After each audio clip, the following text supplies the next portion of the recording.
Ano mga paandar mo yung ano engine? Ano yung wiper? Ayaw kasi makinis yung wiper. Ayaw gumana, parang nag-stuck na doon sa huminto sa doon sa taas. Problema na naman yung nito, yung wiper Ito yung ni Mahal Arena, yung bagong HRB Honda. Di ba kakapadala lang natin to doon sa sa Honda. Gawa nga ng hindi umandar yung makina. Pero umokay naman yung makina, pinalitan yung battery nito. Ngayon, ito naman ang hindi umandar ngayon. Pero winter, spring, summer, or fall, tuloy ang buhay sa Canada. Ano yung biglang huminto? Hindi siya puno ng snow yan kanina eh. O ba't? Kasi in-scrape ko. O tapos, nung in-scrape mo? Pinaandar ko, huminto na sa gitna. Ayaw na rin ngayon? Yan, magandang araw, magandang gabi sa inyo mga kainex. Grabe yung snow natin ngayon dito sa Edmonton, Alberta, Canada. Ay kakalagay lang ng tube ng water, di ba nung nakaraan? Hindi, kahit na walang water yan, alam ko, under pa rin yan eh. O, tingnan mo. Kakashovel ko lang na ngayon, mag-alas 12 na ng gabi. Kakarating lang namin sa trabaho. Dito yan. Pakiangat mo. Yan. Teka, huwag mo na yan ha. Teka, dito. Ito. Ayan, sige, angat mo na. Yan. Ayun Ito. Ayan, nakakalagay ko lang nito ng nakaraan. Baka wala, lagyan mo nga muna. So ito, nangangamba na lang uli ako sa sasakyan ni Mahal Arena, gawa nga ng bagong-bago. Ba't ganun, Pero okay rin yung battery. Ano na naman? Tayo na, mabuksan. Yung ba yan? Iwan ko. Honda yan eh. Hindi kaya dapat nakasara yung bago mabuksan. Hindi dapat dapat mabubuksan pa rin yan Ayaw na mabuksan. Ayaw na mabuksan mga kainex Baba nga muna natin tong na to. Kagaling lang ni Mahal Arena sa loob. Tapos ngayon inangat natin to. Ayaw na mabuksan. Okay na. Huwag. Yun, mali si Mahal Arena. Hindi ko alam. Bubuksan niya dito dapat doon yung bubuksan. Nasa kanya kasi yung keyless mga kainex Ang ginagawa niya, ito binubuksan niya. Dapat doon yata siguro. Ha? Hindi ko. Ano? Ayaw mabuksan. Abay, hindi ko alam. Sasakyan mo to eh. Ewan ko dyan. Ba't ganyan? Ba't tayo na mabuksan? May diferensya ba yan? Ay, may diferensya to sigurado. Balik uli natin sa Ayan, babalik uli natin to sa Honda. Tawagan natin. Ay. Kaya nga tayo bumili ng brand yung sasakyan para wala ng problema mga kainex Open mo nga. Yung likod. Likod? Sige. Open natin mga kainex ha. Wala eh. Ayaw. Ba't ganun? Hindi ko alam eh. Ano ba kunin mo? Yung windshield washer. Kunin mo na dun sa sa dito. Ito ay bubuksan. Buksan mo nga to. Yeah. Ayaw din? Ayaw mabuksan yan. So nabuksan na natin mga kainex Ang ginawa kasi ni Mahal Arena, merong nakalak kasi yung niya, merong lock kasi yung manubela niya. Sabi niya baka daw nakalak yung manubela niya, baka sensor ganun Nung tinanggal niya, eto nabuksan na natin Ayan, nabuksan na pati ito. Ayun, nabubuksan na ganun siguro yun Pagka merong sa manubela, nasi sensor niya siguro. Dapat ang ginawa lang kasi ni Mahal Arena, tinanggal niya yung lock sa manubela. Nagbukasan na lahat yung pintuan. Kanina kasi hindi mabuksan, di ba? So may hanggang ngayon medyo pinag-aaralan pa rin natin yung sasakyan ni Mahal Arena mga kainex Tingnan natin si Mahal Arena dito. Wala bang tubig? Wala na yata. Siguro kaya na-stuck walang tubig. Wala nang windshield washer fluid. Kaya siguro, baka ganun siguro to pag wala ng windshield washer fluid, ang pinaka-warning niya, hihinto siya sa taas para ma-inform yung driver na wala ka ng washer fluid. Yun yung yun yung hindi ako sigurado mga kainex Yun lang. Yung likod gumagana. Ay, ba't ganun? Pero usually dapat pagka kahit na walang windshield washer yung sasakyan mo, yung wiper mo, gagana pa rin, di ba? Yun ang pagkakaalam ko mga kainex Hindi naman tayo expert sa mga sasakyan Pero mukhang nauubos na yung ano yun, nauubos na yung Kaya nga, naubos. baka nga walang ano yan. Kasi dalawang ano siya, di ba, white. Oo, sige, tingnan natin. Yan, importante mga kainis, ano, nabuksan. So, meron tayong nalaman ngayon. Kanina, akala namin, sira na naman yung ano, mga pintuan, mga sensor, ayaw mabuksan no. Ayun nga lang, pag yun, ayun yung nakita nyo yung kulay pula, yan yung lock ng manubela. Napuno masyado. Okay lang yan. Okay lang? Okay lang yan. Napuno. So yun, nung tinanggal, ayun na, nabubuksan na natin di ba? Ayos yung pala yun. Buti nasabi ni Mahal na Reyna, baka ano, nakalock daw kasi manubela. Sara mo na. Sige, itry mo muna. Teka muna, sarado muna natin ito mga kainis. Wait lang. Ayaw pa rin mga kainis. So mga kainis, ganun pa rin ang nangyari sa wiper ni Mahal na Reyna. Hindi pa rin gumagana.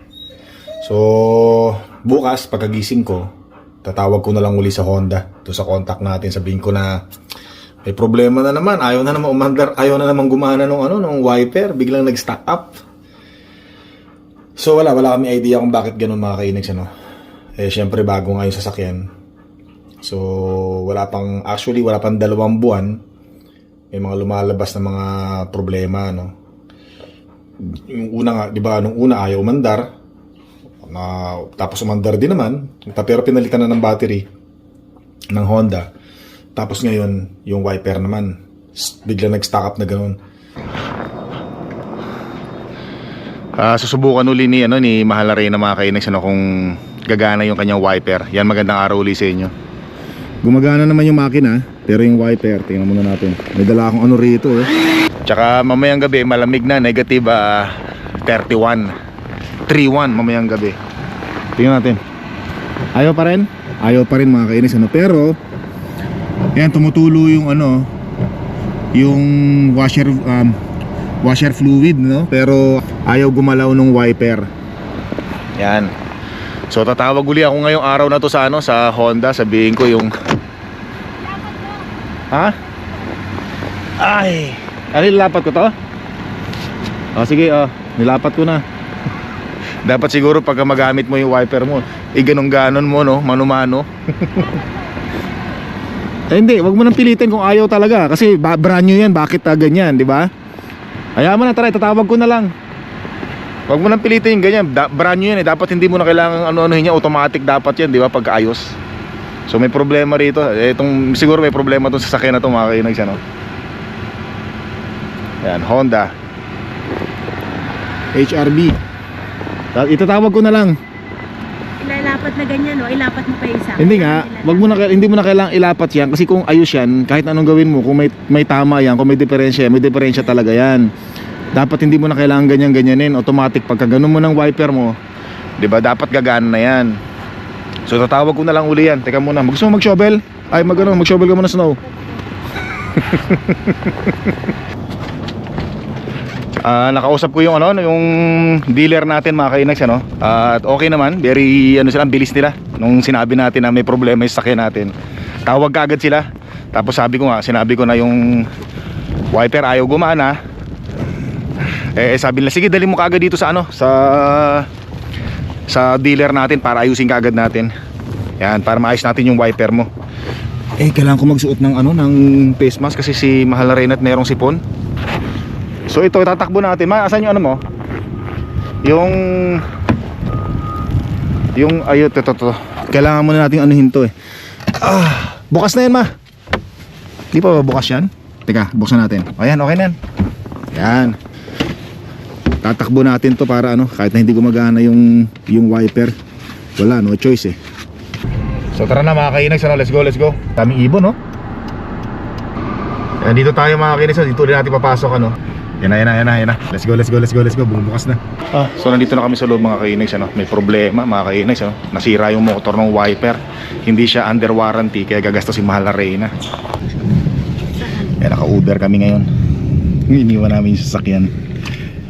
So problemado mga kainags Malaki problema doon sa Honda HRB ni Mahal na Reyna. Yung yung motor ng wiper niya na burn out. So kailangan palitan. So ang sabi ay ano daw yun weather, hindi raw yun na nasira dahil sa Honda, nasira yun by weather reason. So kailangang magbayad ni Mahal Arena ng 343 sa motor doon sa dalawang wiper, plus laborer 150. So almost 500 Canadian dollars yung binayaran ni Mahal Arena. Grabe, no? So very disappointed talaga kami. Disappointing yung nangyari, which is kaya nga Honda yung kinuha natin, di ba, para wala tayong problema. Kaya nga kumuha ng sasakyan si Mahal Arena na bago para walang problema, di ba? So hindi sa sinisiraan ko ang Honda, pero gusto lang namin maging transparent, mga kainags, ano, na hindi porke bago ang sasakyan mo wala ka nang may encounter na problema. So yun. So ang gagawin namin ngayon, tatawagan namin yung Honda Canada. Magrereklamo kami sa kanila, sasabihin namin na hindi kami satisfy sa performance ng 2025 HRV ni Mahal Arena. So 500 Canadian dollars ang nagastos. Grabe, no? Dito na tayo sa bahay, mga kainags, ano? So ngayon, mga kainags, ang gagamitin muna ni Mahal Arena sa sasakyan, ito, Honda. Ay, ikaw? Yan, so ngayon ang walang sasakyan. So walang sasakyan ngayon si Mahal Arena. So ito kasi ginagamit ng bunsong prinsesa natin, ano. Tsaka ang naging problema, mga kainags, ang sabi kasi dapat daw yung mga wiper natin nakaganon daw. Yan. Kasi yung motor, yun na, ulitin ko ulit, yung motor ng wiper ng HRV ni Mahal Arena, bago na yun. Bago. Parang pinalitan nila yung style, yung brand. Kaya yun na nga, nasira, no? Kasi si Mahal Arena kagabi, mga kainags, bago niya pinaandar yung kanyang sasakyan, bago niya pinaandar yung wiper niya, hiniscrape niya muna yung kanyang windshield, no, ng kanyang HRV. Actually ito, kahit na mayroong snow, kahit na i-wiper mo yan, walang problema dapat, mga kainags, ano, maganda yung performance ng motor. Kahit na punong-puno ng snow yan, kahit yung truck ko ganun, kahit na may snow, puno yung snow, pag pinagana natin yung wiper natin, as in gumagana talaga, kayang kaya. Pero doon sa HRV ni Mahal Arena, parang mumurahing motor yung nilagay, ano? Parang very cheap yung motor na nilagay ng Honda. So yun, kung ako tatanungin nyo, mga kainags, very disappointed talaga kami doon sa HRV 2025 na Honda ni Mahal Arena, no? 2025 pa, mga kainags, ano? Pero yung unang naging problema, ayaw umandar, di ba? Ayaw mag-start. Dinala natin doon, pinalitan nila ng battery. Tapos ngayon, ito naman, ngayon yung HRV ni Mahal Arena, yung wiper, nasira ang motor. So grabe, very disappointed. Tapos hindi namin inasahan, gumastos pa si Mahal Arena ng 500, almost 500 Canadian dollars para sa pagpapalit ng motor at sa labor. Pero yun na nga, sana anyway, nandyan na yan, mga kainags, ano? Hindi naman natin pwedeng ibalik yung sasakyan kasi nga nabili na natin yan, nakapirma na tayo, kaya hindi natin pwedeng ibalik yan. So yun, ay grabe, ano, grabe. So mas maganda pa nga itong sasakyan ni Mahal Arena na to, no? Kahit na luma na kahit na ninakaw na yung catalytic converter nito, pinalitan ko lang, bumili lang tayo sa Amazon ng catalytic converter, nabangga. Pero alive and kicking pa rin, mga kainags, sa 1991. 1999 model pala to. Ayan, so bukas makukuha na namin yung sasakyan ni Mahal Arena, yung HRV niya, kasi nga yung spare nung motor nung wiper galing manggagaling pa sa Calgary. Sa Calgary pa manggagaling. Grabe. So very disappointed lang talaga. So yan, doon sa mga gustong bumili ng HRV 2025, pag-isipan nyo maigi, So syempre, very disappointed lang. Pasok muna kami, may pasok kami ngayon. Grabe. Ay, nako po, naihi ako, mga kainags, ano? Grabe yung mga pangyayari na yun. Nakaka-bad trip talaga, ano?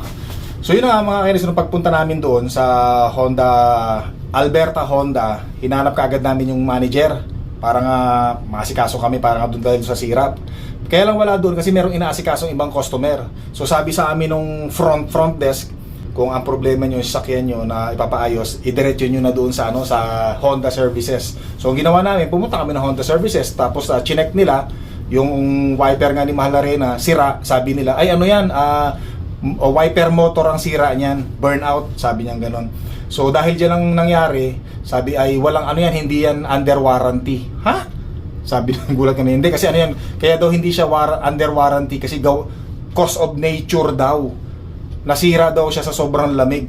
Sabi ko, ano naman ang kinalaman namin doon? Dapat nga, di ba, hindi masira yan kasi quality. Kaya nga Honda ang binili namin dahil alam namin, matibay yan. Tapos, hindi nga namin ginagamit. Sa sobrang lamig lang, nasira. Di ba? Anong klase yun? Okay lang sana kung nasira siya, ginagamit mo. Hindi nga na ginagamit, nasira Hindi, gano'n. May mga pinapaliwanag siya, mga kairis.